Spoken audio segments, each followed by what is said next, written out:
বিহু হ'ল আমাৰ জাতীয় উৎসৱ আৰু সেই বিহুটিক জীয়াই ৰখাটো আমাৰ দায়িত্বও কৰ্তব্য হয় আৰু সেই ক্ষেত্ৰত অসমৰ যিসকল কণ্ঠশিল্পী আছে সেইসকলৰ যথেষ্ট বিহুটিক জীয়াই ৰখাত অৰিহণা আছে।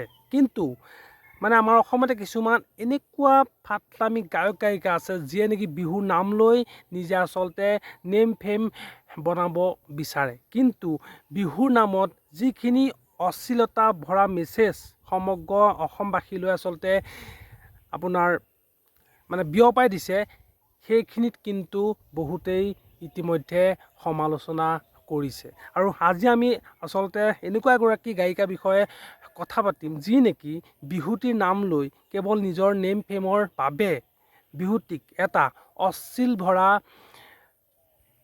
ভিডিঅ'ৰ মাজলৈ লৈ গ'ল আৰু যাক নেকি আপুনি মা দেউতাৰ লগত কেতিয়াও চাব নোৱাৰে।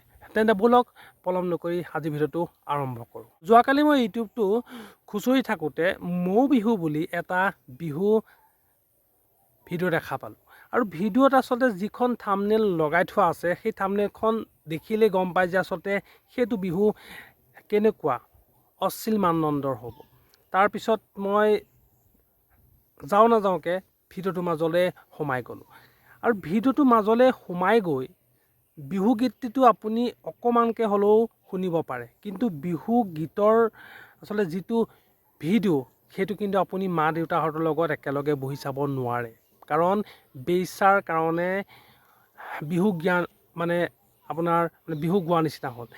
তাত এজনী আপোনাৰ বেইচাৰ ওপৰত উপস্থাপন কৰা হৈছে আৰু এটা দুটা নহয় 4টা ল'ৰাৰ লগত তেওঁ বেয়া অপকৰ্ম কৰিছে। তেওঁ আচলতে সেই ভিডিঅ'টোত আপোনাৰ চিগাৰেট খোৱা দেখাইছে আৰু কিছুমান এনেকুৱা অশ্লীল আচলতে কিছুমান বস্তু দেখাইছে যিয়ে নেকি বিহুৰ লগত আচলতে কোনো সংগতি নাই।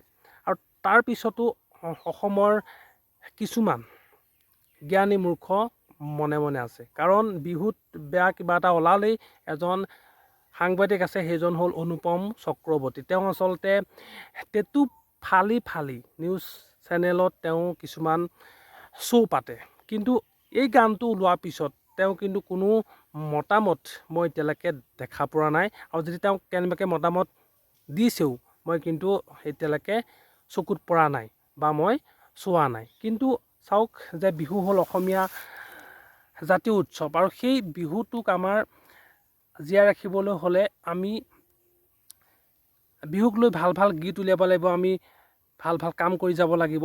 কিন্তু এনেকুৱা কিছুমান ফকতীয়া গায়ক গায়িকা আছে যি নেকি নিজৰ নেম ফেম কমাবৰ বাবে বিহুৰ নাম লৈ যি আচলতে অশ্লীল পৰ্যায়লৈকে নামি গৈছে, সেইটো কিন্তু সকলো অসমীয়া মানুহে ধিক্কাৰ দিছে। মই বৰ্তমানলৈকে যিমানটো গম পাইছোঁ তেওঁ হেনো এগৰাকী ধনী ঘৰৰ গায়িকা হয়। এতিয়া ধনী ঘৰৰ গায়িকাগৰাকীৰ বিৰুদ্ধে অসম আৰক্ষীয়ে কিবা ব্যৱস্থা গ্ৰহণ কৰিবনে? বিহুক লৈ যে ইমান অশ্লীলতা প্ৰদৰ্শন কৰিলে, যাক নেকি ঘৰৰ সকলো মানুহে একেলগে চাব নোৱাৰে, সেইটোক লৈ অসম আৰক্ষীয়ে কিবা ব্যৱস্থা লোৱাটো মই বিচাৰোঁ, কাৰণ কোনো মূৰত মাল থকা মানুহে এনেকুৱা কাম কৰিব নোৱাৰে। আচলতে আজিকালি এনেকুৱা এটা ট্ৰেণ্ড হৈ গৈছে যে নিজক ভাইৰেল কৰিবলৈ হ'লে বিহুক ঢাল হিচাপে ব্যৱহাৰ কৰা দেখা যায়। সেইটো হৈছে অতি বেয়া কথা। আমি যদি বিহুক লৈ এনেকুৱা ধৰণৰ কিছুমান অশ্লীলতা ভৰা মেছেজ আমাৰ অসমীয়া সমাজৰ মাজলৈ এৰি দিওঁ, তেতিয়াহ'লে উঠি অহা নৱপ্ৰজন্মই বিহু প্ৰকৃততে কি সেইটো কিন্তু পাহৰি যাব। সেইকাৰণে আচলতে এইবিলাক এতিয়াই বন্ধ কৰি দিব লাগে আৰু এনেকুৱা এটা শাস্তি আচলতে প্ৰদান কৰিব লাগে যাতে নেক্সট বাৰ এনেকুৱা এটা কাম কৰিবলৈ মানুহে 10 বাৰ ভাবিবলগীয়া হয়।